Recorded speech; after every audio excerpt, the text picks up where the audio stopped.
everybody, we are live. Welcome to another edition of Boston Straight Shooters. I'm your host for this evening, Steve, aka Negative Ned. Frank is away on business again, so we'll have to try to hold the fort down without him. This is the show we talk about Boston sports. We talk about the Bruins, the Celtics, the Patriots, and the Red Sox. Get you guys all caught up to speed on the goings on over the last week for the local four. If you give me half a second, I'll post a link so you guys can join the show. We have a lot to talk about. We have a whole bunch of Bruins news. They actually won some games. Very exciting. Overtime win last night. We're going to talk about James Higgins, the rookie draft pick from this year. Last year, sorry. We're going to talk about that. We're going to talk about the Red Sox opening day, and we're going to talk about the Celtics beating the first place Oklahoma City Thunder, who currently have the best record in the NBA. So a lot of exciting things happening around here. A lot of good stuff. It's just about April. Playoffs are around the corner for the Bruins and Celtics. So that's exciting. Hopefully the Bruins will make it. And we are going to start with them. So they had 3 games last week. Last Saturday they played against Detroit, nationally televised game, 8 o'clock at night. That was a good game. Good to see them get the W. Hard fought win. Detroit was for a little bit. They were in first place in the division, and they've been on kind of a losing skid. So the Bruins kind of caught them at a good time when they're a little bit flat. The Bruins fell behind 1-0, 3.5 minutes into the game. Power play goal. Not a good start. But they rebound. David Pastrnak scores 2 minutes later to tie it at 1. Also on the power play, the Bruins power play was on fire before the Olympic break. They were probably 4th or 5th in the league. They've tailed off. I think since the Olympic break, they were running at like 13%. So real good for them to grab a goal there on the power play, much needed. The Bruins second period starts. They got outshot like 4 or 5 to 1 early on, and Detroit scored 4 minutes into the second period for a 4-1 lead. Bruins got caught scrambling around their own end a little bit, which seems to happen to them from time to time. They fought back and they tied it at 2 on a goal by Elias Lindholm, he started out kind of decent. He only got hurt before the Olympic break, and he's been kind of quiet ever since. So not much going on with him, but he scores there and gets his he gets his 13th goal of the year. For a guy that makes almost $7.75 million, they need a lot more out of him, and hopefully he can start heating up because they're going to be hurting in the playoffs if they make it, and he's not doing anything. So they need to find a way to rectify that.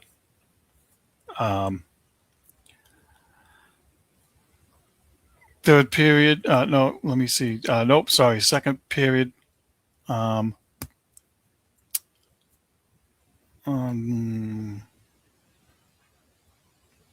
I see. All right, sorry about that. So no more goals until Nikita Zadorov scores around the 9-minute mark. Gives the Bruins a 3-2 lead. Nice wrist shot. Kind of fooled the goalie. Nice to see him get rewarded. I know that there are some that are not fans of his because he takes so many penalties. I think it comes with the territory. I'm not as upset as most people. He makes mistakes. He gets penalties, but he also provides, some toughness and grit that they need. And lately, he's been jumping into the play a little bit more. So I like what I've seen from him. Um, he gets the goal, puts them up 3-2. The Bruins got a power play around the 14-minute mark. Really could have took advantage and went up by 2 goals, but they couldn't capitalize. And Detroit had a lot of chances, but Jeremy Swayman was solid. Shut the door until Murat Hustendinov sealed it with the empty netter with a little under 2 minutes left. He's had a very good year. I think that was his 14th goal for a guy that was probably not projected to make the roster. He's had a good stretch, and he's playing with Pasternak and Fraser Minton. Marco Sturm, the coach, has done a good job of mix matching the lines around and try to bump up the scoring there. So he's done a good job. Hustendinov scores the empty netter against Detroit, puts them up 4-2. They get the W. Jeremy Swayman, 42 saves on 44 shots. One of his best games of the year. He was sharp the whole game. I've been saying this for a little while now. He's been playing better. And he's been playing more like the $8 million goalie and not the $8 goalie we were getting before. So it's good to see that he's carrying the load. He needs to, if they have any shot at making the playoffs. So listen, as a team overall, they really stepped up and got a much-needed road win. They were struggling on the road. They're under 500 on the road. They needed to get a W there, and they did a good job. So we'll get to it a little bit. There's a log jam now for the last 2 playoff spots. The Bruins currently still sit 7th, and then after we review the rest of what happened last week, we'll review the playoff status. So we'll see what they can do. Next game Tuesday against Toronto. They lost 4-2. Terrible. Yep, Danny, we're going to talk about that right now, dude. Leafs, they lose 4-2 to the Leafs. That was brutal. That's a game they shouldn't lose to a team that's missing their top guy, Austin Matthews, their top goal scorer. And they're not having a good year. And you should not, and I agree with Danny, you should not lose to that team. You shouldn't lose to a team that's right around 500 or basically under it, because they're not going anywhere. And, I think that Jeremy Swayman starting against them was kind of a surprise. I expected Korpisalo, and then I expected Swayman to play against Buffalo last night, because you want your best guy against the best teams in the league to be playing. But they don't do that. And I know part of the reason is probably because Jeremy Swayman has good numbers against Toronto. I think his goals against average is like around 2 or slightly under it or something goofy like that. So maybe they were thinking, hey, we're going to scoop up these 2 points and take advantage of him being good against them. And then maybe they were expecting to lose against Buffalo. So that's the way they planned it. But I don't like that kind of planning. That's loser mentality. I don't like that. But and then in the end, it ended up all working out, and we'll get to that in a minute. But the Bruins went up by a goal, went up 1-0 on a goal by Lindholm. Elias Lindholm scored, and they had one lead after the first period. After that, it was just sloppy, ugly turnovers up the wazoo. You can't give teams like that. Listen, they still have Jonathan Tavares and William Nylander, who are elite players. You can't give them free chances and just let them push you around and score. So second period they give up another shorthanded goal. Mason Lohrei got out muscled right around center ice, I think, and I think it's Michael Nyes there. Maybe I don't have his first name right, but Nyes comes in and out-muscles him and scores pretty much on breakaway. And so they tie it. Mason Lohrei is reverting a little bit to last year's form. He's been solid up until probably the last week or so. He's taking too many chances. He's not simplifying his game. And honestly, at this point, if I was Sturm, I'd sit him in the box again upstairs. It worked earlier in the year. Maybe he's just tired, but they got to do something with that uh, because he's costing them goals, and he's getting sloppy. You know, uh, he's very gifted offensively. He can stick handle. He moves the puck out of the zone. Uh, yeah, I'm with you, Danny. I like him, but he's weak. I don't know if the weak is just the upper body strength, but he just takes too many chances. Weight room. Yeah, maybe he needs to bulk up a little bit, but you know, I don't want to see them give up on him completely. I don't want to see them trade him. You know, a lot of times, if he was really that bad, I would say, yeah, trade him. But to me, he's one of those guys that you trade him to a different team, and he's going to be like 20 goals scorer and like 70 points a year. And I don't like when they do that. I don't like when that happens. I think they need to, obviously the weight room thing, and fix it. And something too. Um, the Bruins defense overall has holes. Um, lately, I think Lorai, Aspero, even Yokoharu, who's like barely played now. Jonathan Aspero, he's getting exposed too. He's kind of smallish, and he's been making some boo boos, and so I don't know what they have for depth in Providence because I haven't had a chance to pay attention to them, but they need another guy. They need some help, and unfortunately, at the deadline, Don Sweeney didn't want to make any moves to upgrade there a little bit, so we're stuck now. We're stuck now with these guys, and if they don't make the playoffs, that the defense is going to be the reason why. The defense is not. They're not going to be good enough.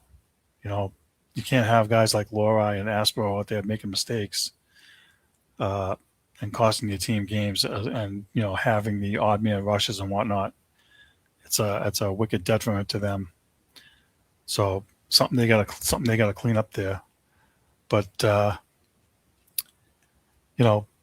so not only that,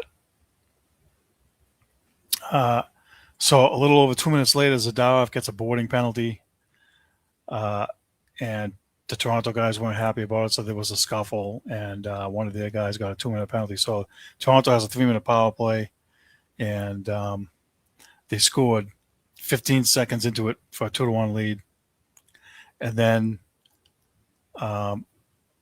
they scored 3 minutes into the third to go up 3-1. So it's 3-1. Bruins just couldn't do anything. They weren't doing anything. They couldn't get shots. Toronto outshot them in the game 34-20.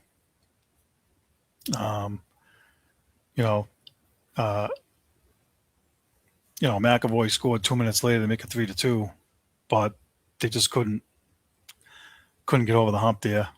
And again, just too sloppy. Middlestat got called for a tripping penalty late in the period, and Toronto scored with 22 seconds left on the power play. Again, the penalty kill has been a problem. They've been giving up shorthanded goals. I think they've given up 10 on the season, maybe more. That's really, really bad. And, their penalty kill is at like 76%, which is 25th in the league. I looked it up earlier, and that's really bad. Usually they're in the top half of the league. At worst case, top 10. So for a team that's quote unquote built on defense and structure, the Bruins have struggled defensively. Their goals against average per game is 3.11. That's too high. They need to be in the 2.5-ish range or 2.7, like somewhere in the top 10. Not that. That's not good enough. They're not going to be able to do anything with that. Despite being 8th in the league overall in scoring, which is a surprise considering where we thought they would be. Defensively, there's just too many holes. They're not going to be able to withstand that. So they lose a game to Danny's point, to a team they shouldn't lose to. However, Danny, this is for you. If you want positive Pete, uh, the Bruins losing that game actually helps the Bruins because they have Toronto's first round pick this year, and that pick is top 5 protected. So right now, Toronto has the 9th worst record and points, if you will.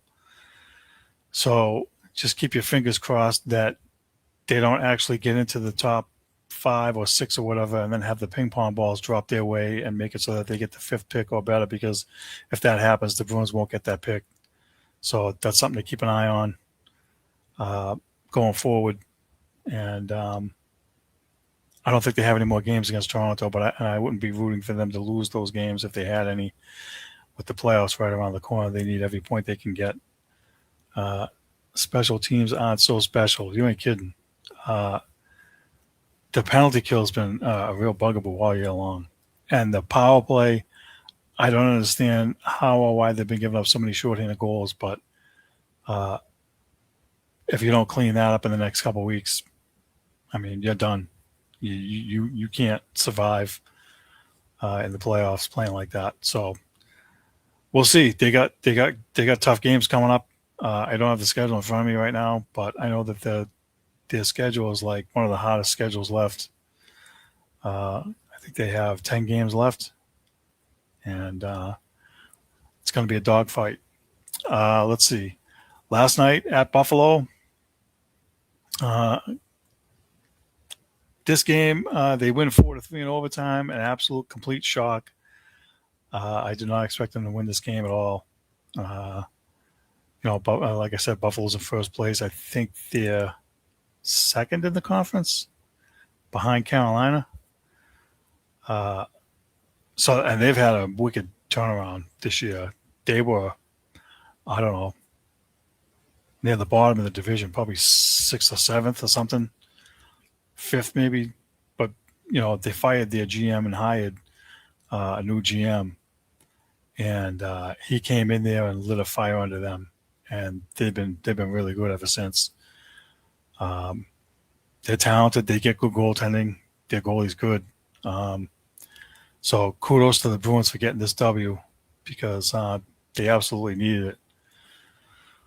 They go up 1-0 on a nice goal by David Pastrnak. Real good forecheck by Husnudinov and Fraser Minton. Husnudinov fought for the puck and tied up one of the guys. I forget if he kicked it with his skate or whatever, but the puck came loose and it went to Fraser Minton, and he made a nice pass over to Pastrnak, who ripped it home. That line's been playing good. I like that. Again, I mentioned this earlier. I like that Sturm is mixing up the lines. He's not afraid. I think that he deserves a ton of credit for doing things like that, and hopefully he'll continue to do that going forward. So they get the goal. 3 minutes later, Elias Lindholm called for tripping. Kind of a bad penalty. You can't take. It's one of those penalties you can't take. And Buffalo scored on the power play to tie it at 1. So again, to Danny's point, the special teams aren't so special. Penalty killing's been a real thorn in their side. It stayed scoreless until about halfway through the period when Victor Arvidsson scored. It's his 20th goal of the year. That's the guy they traded with Edmonton to get. The guy hustles. I'll give him credit. He hustles. He's been good this year. I think if he hadn't been hurt and was able to play a full 82 games, he would have had a legit shot at 25 goals, which is pretty good for a 32-year-old guy. I didn't expect it.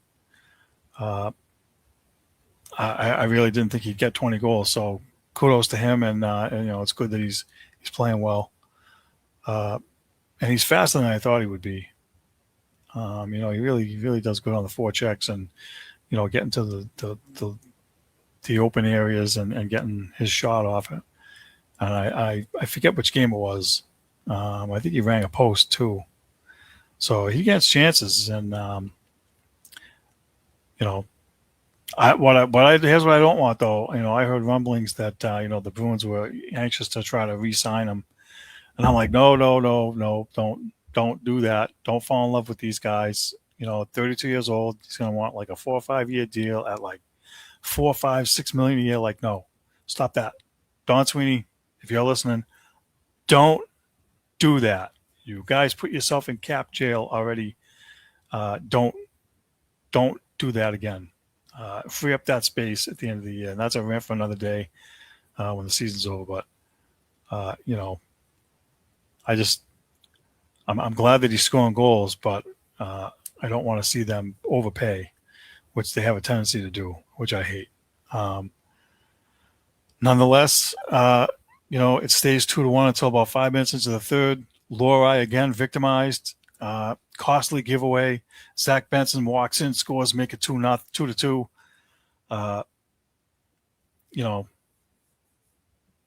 Just can't have it. You just can't have that, especially on the power play again. Just no good. And then Buffalo scored 33 seconds later to make it 3-2. So they scored 2 goals in 33 seconds, and I'm like, all right, they're dead. They're done. They're not coming back. I've seen this act too many times before. I didn't think they had it in them. But they fought back again. Middlestat scored his 14th goal to tie it at 3 with 6 minutes left. Nice goal by him. Again, got himself into an open area. Real nice shot. Huge goal. Probably one of his biggest goals, if not his biggest goal of the year.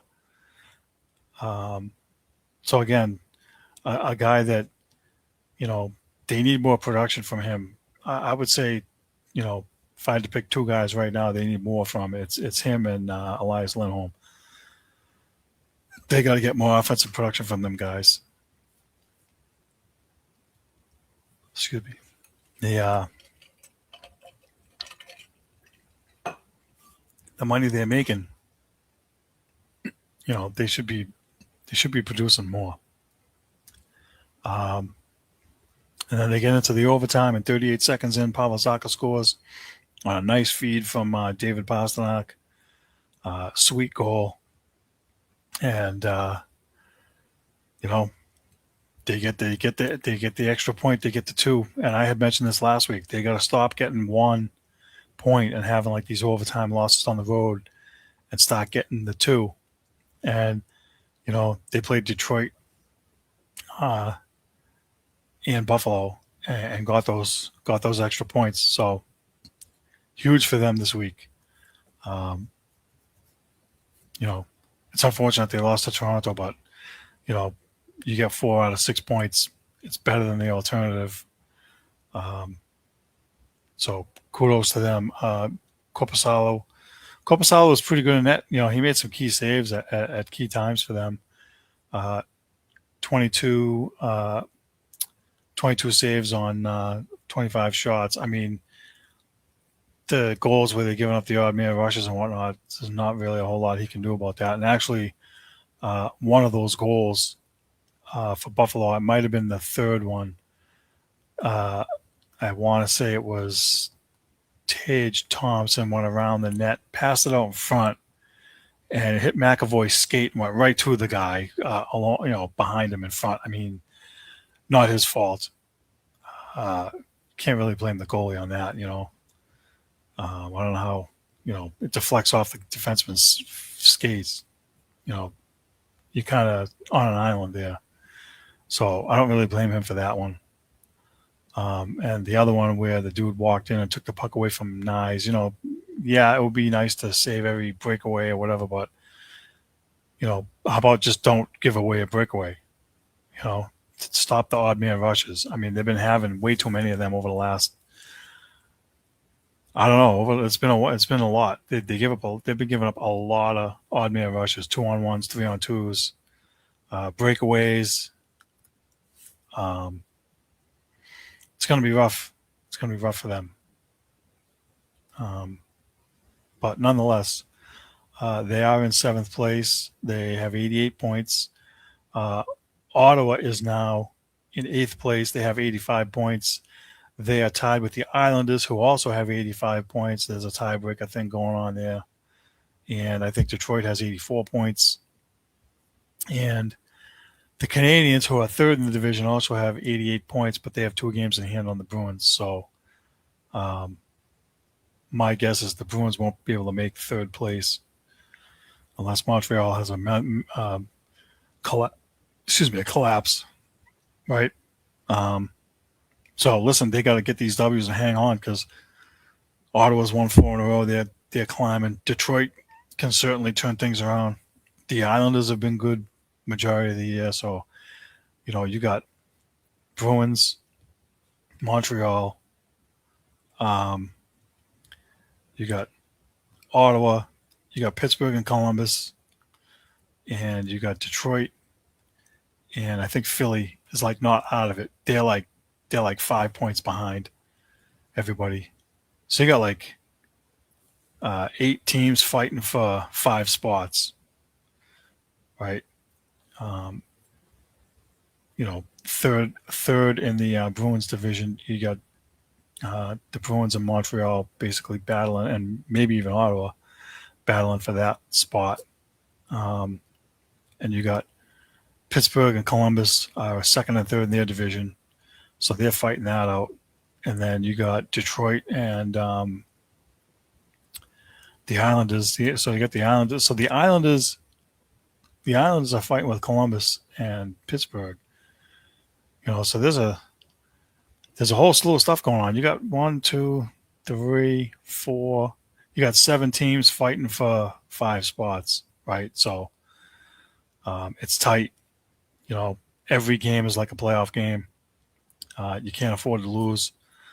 And so the Bruins have 10 games left. I think I've mentioned this before. I don't want to see them win like 9 out of 10 and kill themselves. And then in the first round, they got no gas left in the tank and they're getting swept in the first round. Now, regardless of what happens, if they make it into the playoffs, I'm expecting an early exit from them. And I know I'm getting ahead of myself, but again, I had them at 9th or 10th this year going into the season. They get 7th. Whoever they play, I think they'd have to play Tampa in the first round. I'm not sure, or maybe even Buffalo. So whoever it is, I forget how no, actually that's not right. I forget how the playoff structure breaks down. I'm gonna have to look that up and get that for, before the playoffs start. But long story short, whoever they're playing, it's gonna be tough on them. And I just think that every game counts. I want them to get W's, but I don't want them to burn themselves into the ground to do it. So hopefully they can, Swayman can continue to play at the level he's playing at and help him out. And also too, I think in some cases they play better against the good teams and crappier against the crappy teams, which again defies logic. I don't know how that happens or what the issue is with them, but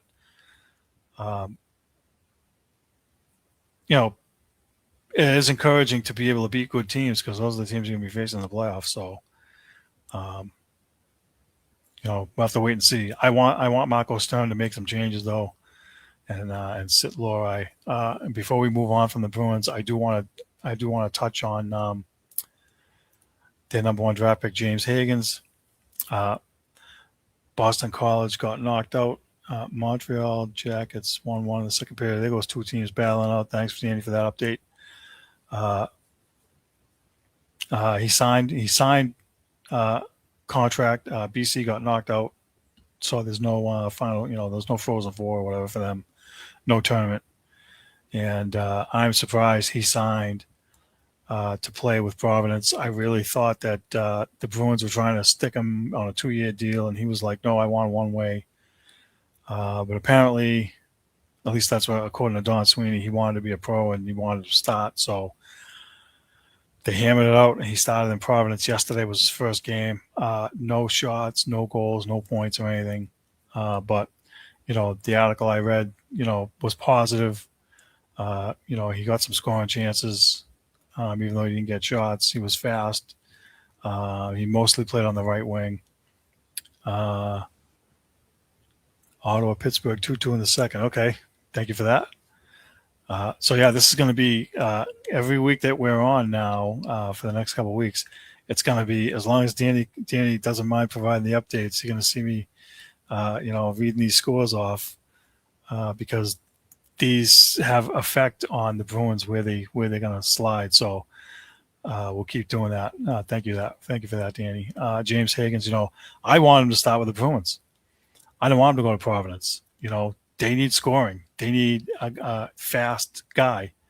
And I know that Lucas Reichel has come in. He's been fast. He's been getting chances. He's done a good job.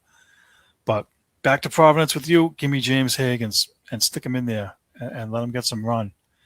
And I think, me and Danny had a little back and forth yesterday about, whether we should start in Providence or not. And I'm just like, it just reminds me of the 80s when the Bruins brought up Craig Janney and Bob Joyce from, BC or whatever. And it kind of gave them a little bit of a lift. You got 10 games left. You get a little bit of a jolt. And I know other teams are doing it. They are, their guys are, knocked out of the college tournament and they're jumping. I think Washington had a guy, which is part of the reason they traded John Carlson. I think they had a defenseman that was, potentially could be available to play. They put him in the lineup.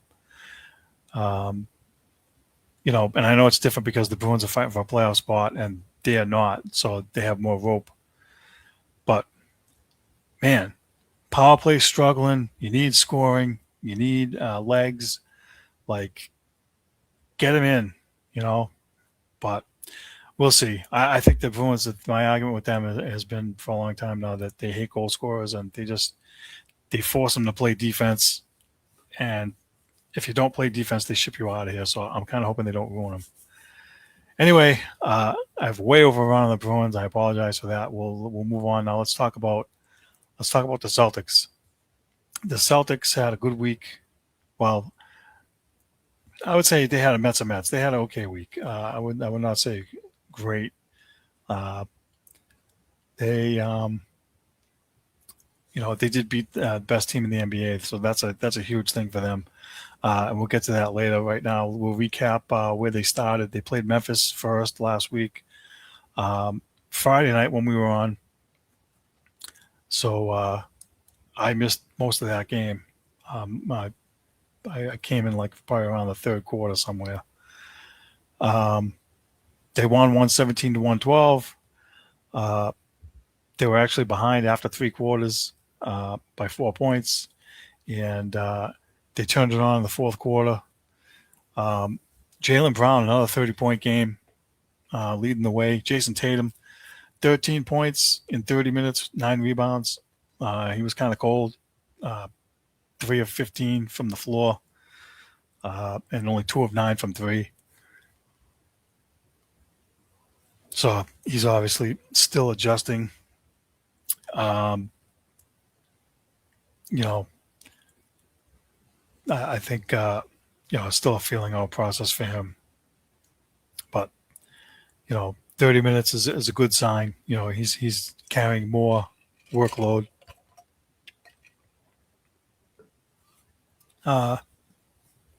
Luka Garza, 22 points, 7 rebounds. He's been doing a good job with Vukovic being out. Peyton Pritchett, 19. They were down 103-102 with 5 minutes left. They went on a 10-0 run to go up 112-102. With 147 left, give them some cushion. Not good from 3, though. 11 of 42, only 26%. That's bad. So not good.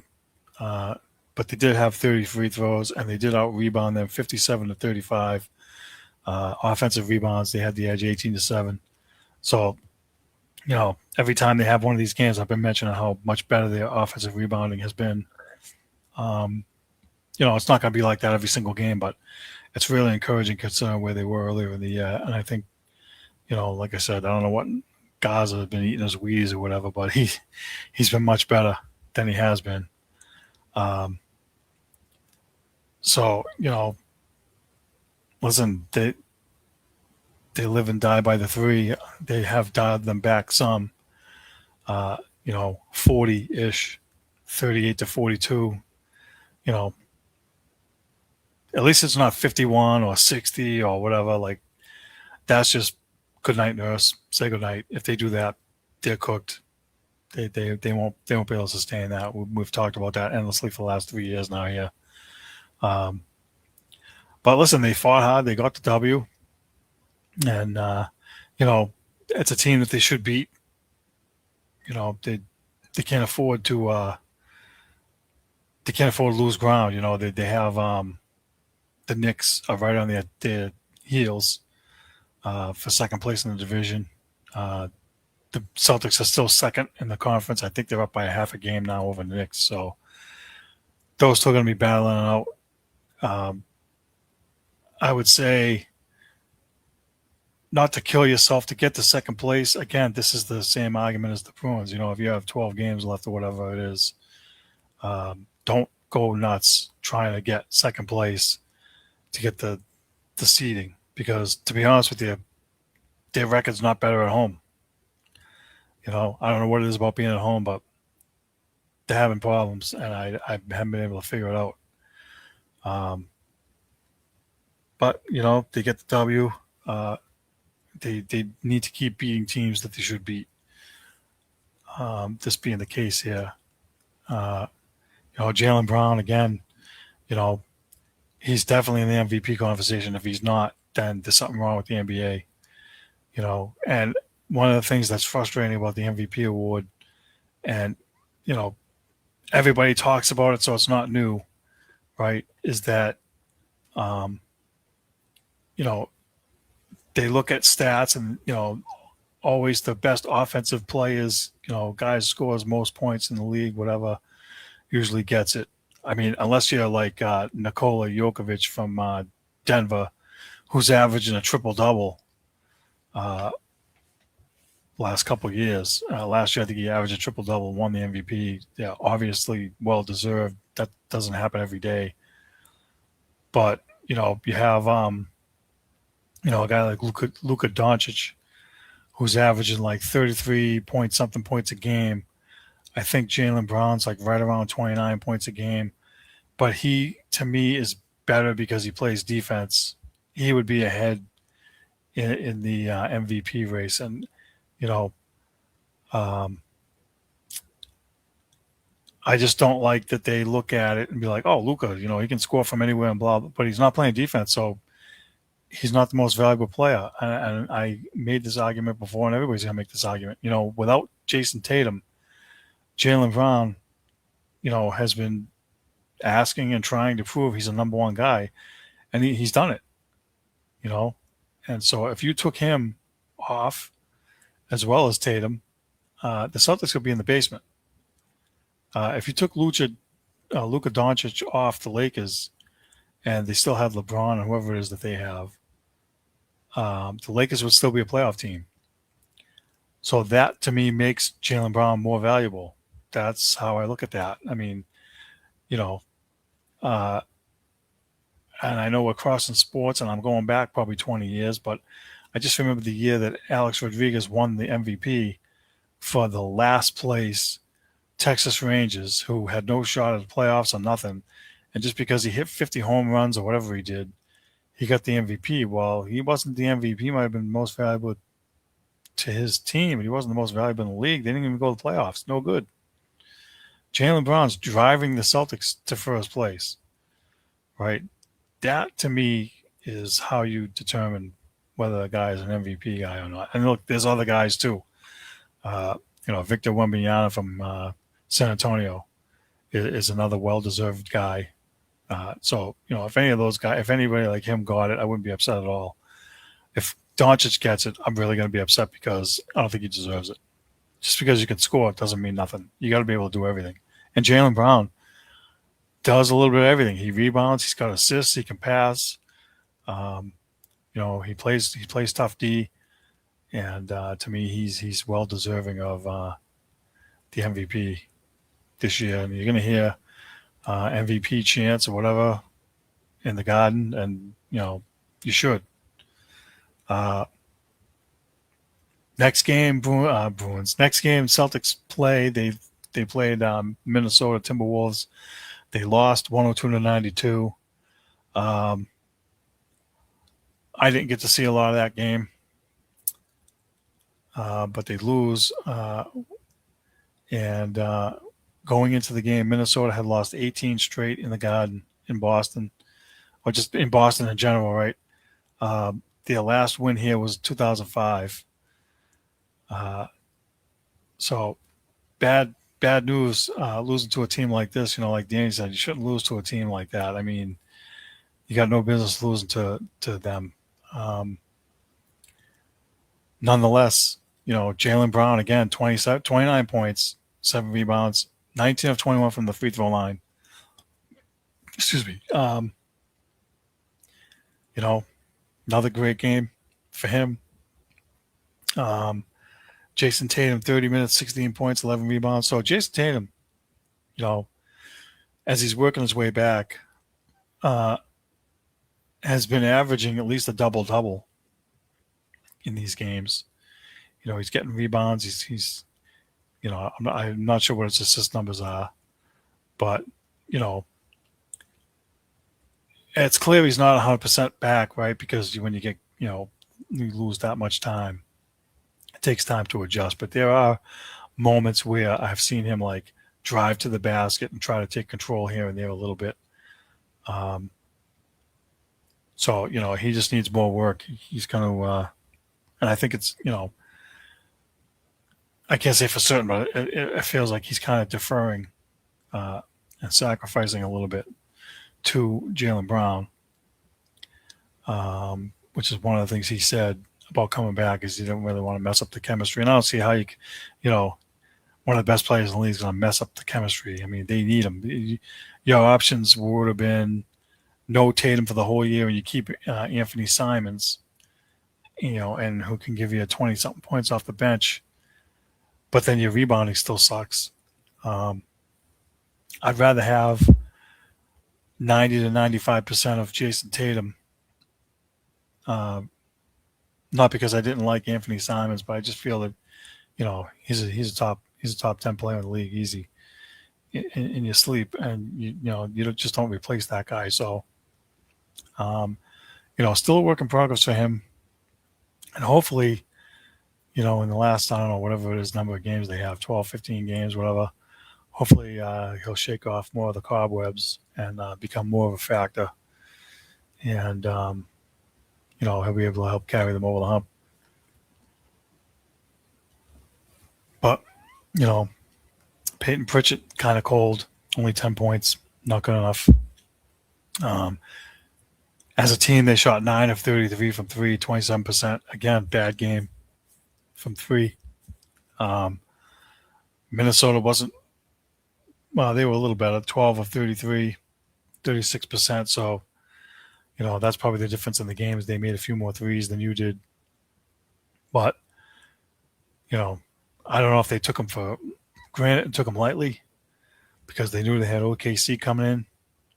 And that happens from time to time too. Excuse me. That happens from time to time where you overlook. We talk about it in the NFL every week. When the Patriots are playing some bum team like the Jets, and then the next week you have like Kansas City, right? Oh, it's a trap game. Oh, you're overlooking them, blah, blah. That's standard. So I'm not going to kill the Celtics for losing this game. Should they have lost? No, but I can understand, if they were looking ahead a little bit, I kind of don't blame him. And again, in an 82 game season, you can't go full throttle every single game or you'll burn yourself into the ground. So, listen, a learning experience. Hopefully, it doesn't carry over the rest of the way, and they'll learn from it and they'll do a good job. Last game, OKC, they win 119 to 109. I only got to see the first half of this game. They were down 31 to 20 in the first period. And I was like, oh crap. First quarter, I was like, oh crap, here we go. Gonna get wiped off the floor. They weren't shooting good. Early, they were like 1 of 6 from 3 or something, or 1 of 6 from the field, like they were bad. But they played better in the second quarter. They closed the gap. They got to within 4. In the first half, they shot 10 of 23 from 3. That's 43%. That's good. Considering where they, how they started the game. The defense played tough. But there's one guy on OKC you can't stop, and that's SGA, Shea Hilgis-Alexander, who, again, another MVP type candidate guy. He got 33 points. He was pretty much unstoppable. He was, get this, 10 of 12 from the field and 10 of 12 from the line. I mean, almost impossible you would shoot that well from the field and only miss 2 shots. I mean, that just really doesn't happen. If he only took 12 shots, that to me is insane. So, he's wicked good. You can see why he's one of the best players. And he makes his own space. He drives the lane. He's very good. I don't even know what else to say about him. But you don't stop him. You slow him down if you're lucky. And really, the other guys did not much against the Celtics. So the defense did a real good job. And this is the Celtics calling card again this year, the same as when they won the championship. Their defense has really stepped up this year and been good. So, that's a key for them. They can't slack off when it comes to playing defense. And they did it. Jaylen Brown, another 31 points, 30-point game, 12 of 14 from the free throw line, 8 rebounds, 8 assists. This is what I was saying. He does a little bit of everything. Jason Tatum, 19 points, 12 rebounds in 32 minutes. And you get contributions off the bench from Peyton Pritchard, 14 points, and Baylor Scheinman, 11 points. Overall, 18 of 41 from 3. That's 44%. That's good. That's real good. We need more of that. OKC was only 12 of 37, 32%. And Jaylen Brown, 12 of 14 from the free throw line. And if you remember the last time they played Oklahoma, he was commenting about how the star players like try to draw calls and they flop and this and that. And, the foul baiting and whatnot, he said. And listen, it reversed a little. He got some calls this time around. Rightfully so.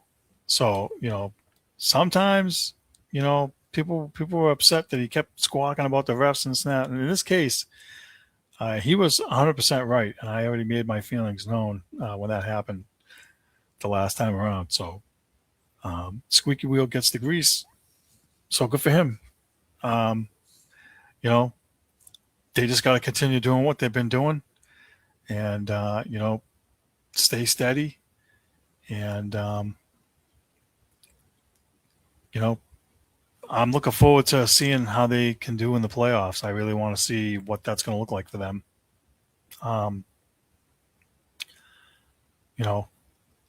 want to see them go back to the NBA Finals. I want to see them win it. And they have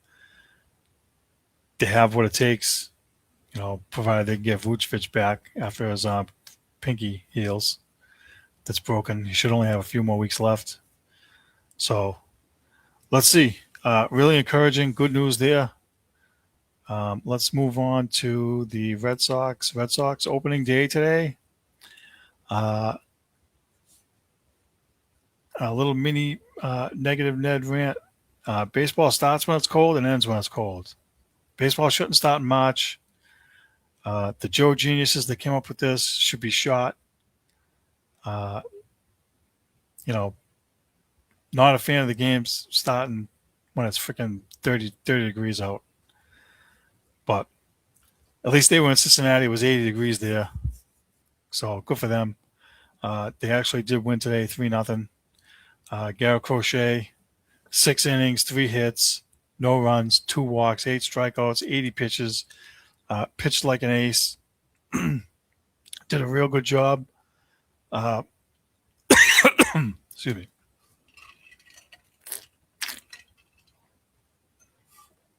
Roman Anthony was 3 for 4 at the plate. He had 3 singles his first 3 times up.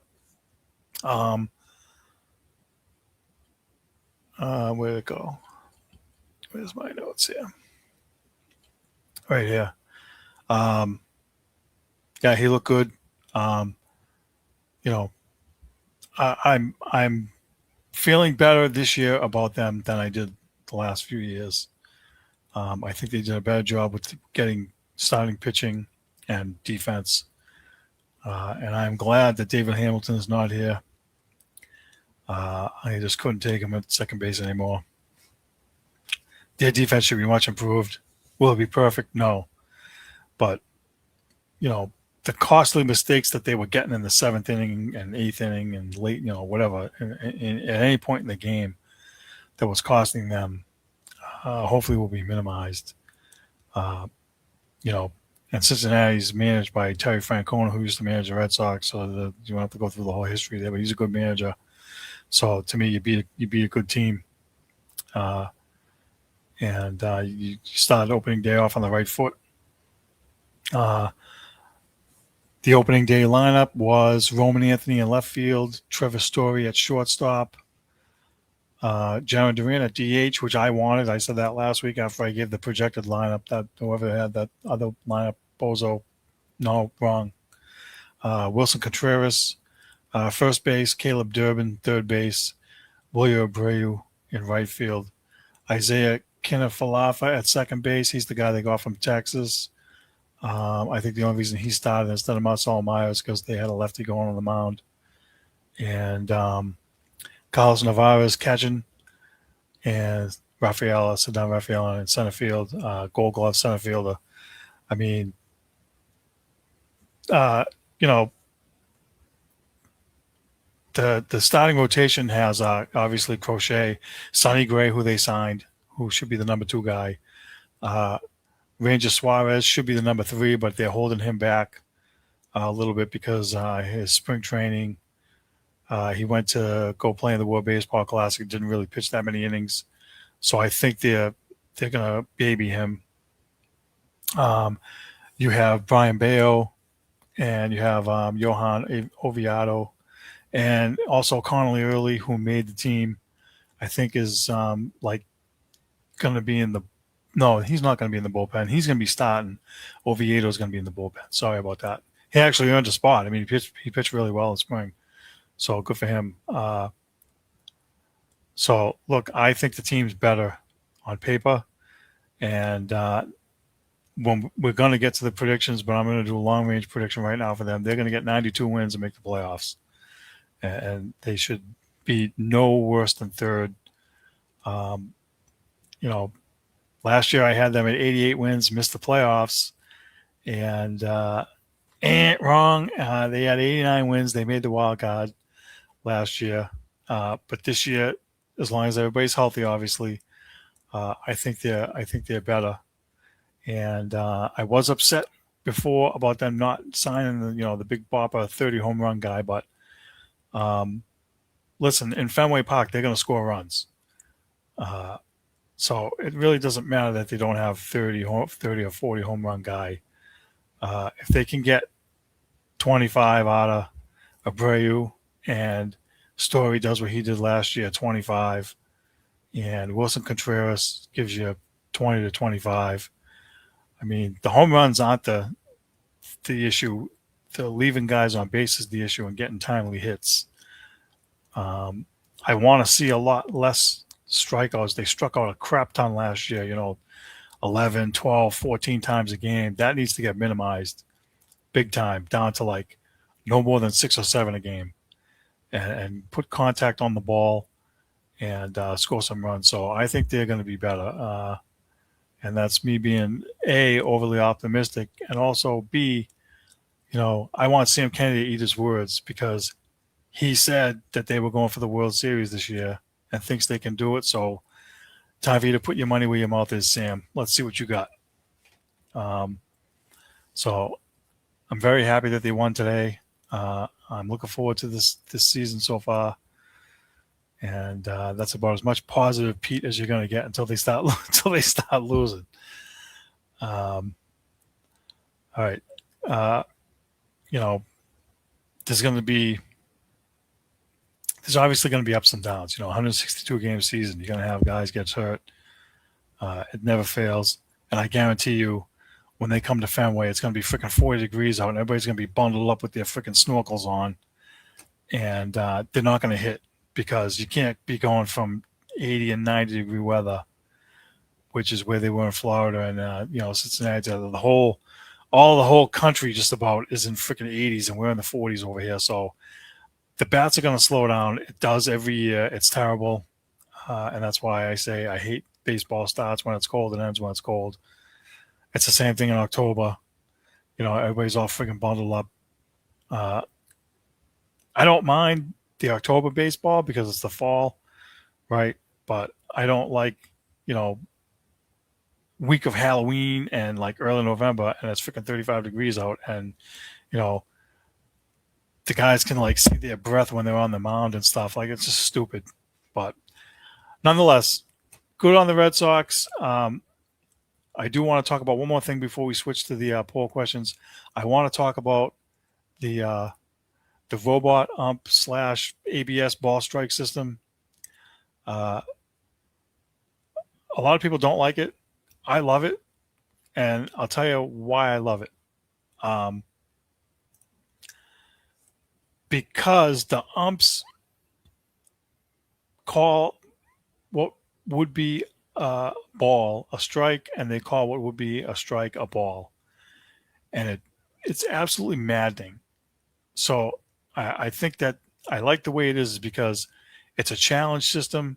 So for me, I want to just like straight up robot umps, take the balls and strikes away from the umps, period. And wherever it falls in the zone, that's a strike. And if it's out of the zone, it's a ball, period. But this system, at least for a start, the players are the only ones that can challenge. So it doesn't have to go to the dugout and waste freaking 20 minutes while they try to figure out and hold their hand up if they're going to do like instant replay, right?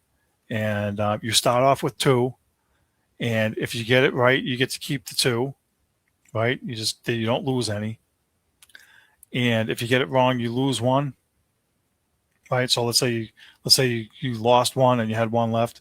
If you get it right, you get to keep going and keep that 1 until you get the next one wrong. Then once you're out of them, you're out of them. But I like that the players actually have more control over it. So I use Roman Anthony in the 9th inning today. He had a ball that was called low that was actually called a strike. He did this, tapped his helmet, right? They go to the ABS. It puts like a 3D image on the screen right over home plate, and the ball comes through, and you can see whether it hits the paint or not, so it was a ball. And so ball 4, take your base. Perfect. Because I can't tell you how many times I've been screaming at my TV or taking a screenshot and posting it on Facebook and being like, this is a freaking ball and this is a freaking strike. 2 feet off the plate, it's a strike. Now, how about no? So this kind of fixes that. The really, really close ones, I saw one and it was 1/10 off the plate. Right, the guy challenged it. The guy challenged it. I think he called it a strike, and it was off by 1/10, and it became a ball. Like, yeah, it's kind of nitpicky a little bit. A half an inch. Half an inch makes a difference. Look, the umpires been getting away with too many bad calls. You don't want players yelling at the umps. and you don't want the managers arguing over balls and strikes, then you got to put something in place that makes it so that the we're not talking about the umps. I said this I think last week, and we've been saying it. When you're talking about the refs and you're talking about the umps, it's a bad sign. You're supposed to be talking about the game. We're not the umps and refs are not there. We're not there to watch you. They think they are. They want to be part of the action. They want to be the featured story. No, I'm not there to see you call Big Poppy out on a strike that's in the freaking other batter's box. Bite me. Okay, that crap is done. So I do like this system. What I like about it the most is it takes 2 seconds to show it on the screen, and then you move on, and it's quick. That's what we need. And I know I was reading an article earlier that they did in the minor leagues in AAA, I think, test both the ABS system and they tested straight up robot umps where they took the balls and strikes away from the umps completely. We're not there yet, but I wouldn't be surprised to see that, at some point in the future because, they weren't getting enough accountability. They have the stats that says, oh, they were 88% on or they were 68%. One guy was 68% on his calls last year. I'm like, 68% is horrible. That means 1/3 of the time you're wrong. You suck. No, I don't want that. I'm tired of yelling at my TV over balls and strikes. And I'm sure the players are too. And so, it just so you understand how it works. The catcher, when the pitchers and catchers are on the mound, the catchers are the ones that mostly make the calls because they're closer to the action. I have seen pitchers try. They are less successful than the catchers. So it wouldn't surprise me to see, very few pitchers trying to challenge those calls. But, if you haven't seen it, between that and the pitch clock, it's going to make the game go by better. You're not going to have guys standing there arguing with those balls and strikes and tying up the game. So I like it. That's my 2 cents on it. That's my rant for that. Let's move on. Typical me overran. What else is new? Let's move on to the poll questions. We did actually have some this week. Where did they get to? You know what?